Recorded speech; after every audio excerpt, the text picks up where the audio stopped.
But anyway, I talked to him about it and about the Union Gate, and I designed the Union Gate and put the different names in it, and the other things, tried to get the family in it. I mean, it's interesting. People working, or what makes the world go round. That's all there is to it. You gotta have the industry. You gotta have the person who'll risk his money, and you have to have designers, but you got to get the job done. And my daughter was an engineer with Boeing, and the husband she had was metallurgical engineer, but he'd say, well, the people on the floor. And I thought, people on the floor, buddy. they're keeping you alive in here, but sometimes you run into that. Yeah. And it's nonsense. It just it's the same nonsense that people say, if you don't learn it by practical experience, you don't know anything. Well, it goes both ways. It does. You need both of them. You can't be like the anarchists in the Spanish-American War. What was it when you read about that, where they thought, we want the workers to decide everything, so they killed the engineers and the managers. Yeah, they actually did. They killed the engineers and the managers because they said the workers can just do it. Well, you got to have some pattern to go by here, but there are extremes you can't go to. You gotta believe in the other person too. Yeah. Can't tell when you'll be the engineer or when you'll be the worker on the floor. That's right. Let's go back a little bit. Tom Baker was district president. Right. And Wakama was the secretary-treasurer of the district. That's right. When they commissioned you to do the statues out here at the Seattle Hall. That's right. And when you say the gate, it's a gate right by the flagpoles. That's right.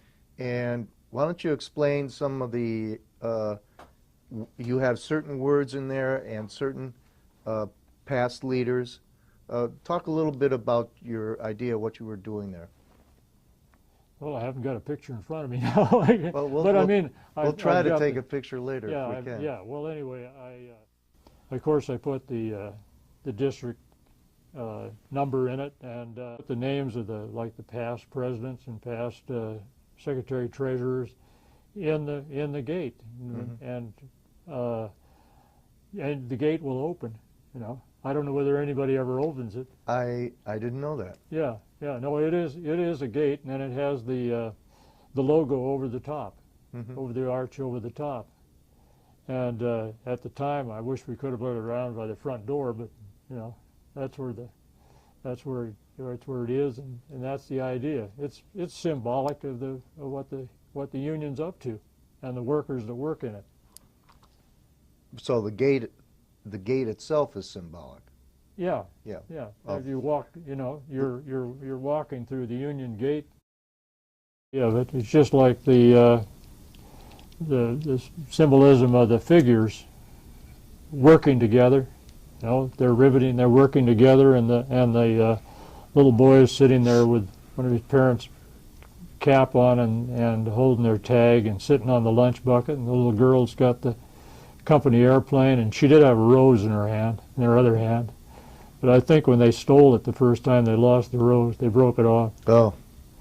Yeah, now we're talking about the statue on the side of the building where a man and a woman are riveting a section of the plane, and off to the side are two kids. Yeah, or the rest of the family, or symbolic family. Try to get the whole thing in there, because that's what it is. Yeah. I mean, it's whether and I saw the Bunker Hill Company disappear, and that was a place where Grandpa and great-grandpa had worked. Yeah. And that's why you just the Boeing Company is a family-oriented operation. People have worked here, and their parents have worked here, and their grandparents have worked here, and that's the way I look at it. It's just part of their family. Some of them some of them like to think that they hate it, but I'm not sure that that's true. You know, that's just. So when you did the statues or the sculptures at the Seattle Hall, you were still working at Boeing? Oh yeah. And when did you retire from Boeing? You know, I'm thinking it was about 96 or 97, whenever it was. Okay. Yeah. And before that, see, I think I'd already done the one at Everett, at Payne Field, the sculptures at Payne Field. Do you mean for the Union or another one? Oh, the family around a burn barrel. Burn barrel. Why don't you explain that? How did that come about? Well, Ron McGahee came and asked me about, you know, and he told me what they were thinking about. So I made designs, and then I made models, and then they went out to raise the money, and you know, and I started building it. And a lot of times, why I've just like when I built the Sunshine Memorial up at Kellogg, they didn't have the money yet when I started building it. All I could do is hope they'd get the money. What was I going to do with a 12.5-foot tall statue? Keep it in my back room, I guess. But you know, then I just go ahead and have worked like that. You know. But it's about the loyalty between the family and how the family and the union work together. Mm-hmm.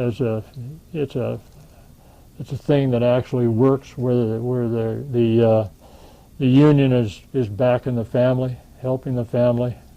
That's all there is to it. It mm-hmm. just and I just try to make it so that it seems like it'd be a family thing where they're working together, mm-hmm. and putting wood in the burn barrel. Yeah, yeah. Ron told us a story about the idea for that statue, and he probably told you too. Is he was working during the '95 strike in the hall, yeah, and this family came in to do picket duty, and it was raining and nasty outside.